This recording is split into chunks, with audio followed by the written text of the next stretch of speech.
நம்மளுடைய முன்னேற்றத்துக்கு முட்டுக்கட்டையாக இருந்ததே இந்த அரசியல்வாதிங்க தான்.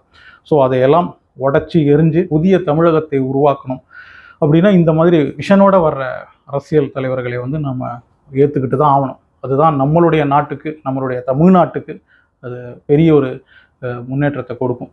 ஸோ அவர் சொன்ன அந்த திட்டங்கள்லாம் உண்மையிலேயே ரொம்ப ஆச்சரியமாக இருந்தது எனக்கு.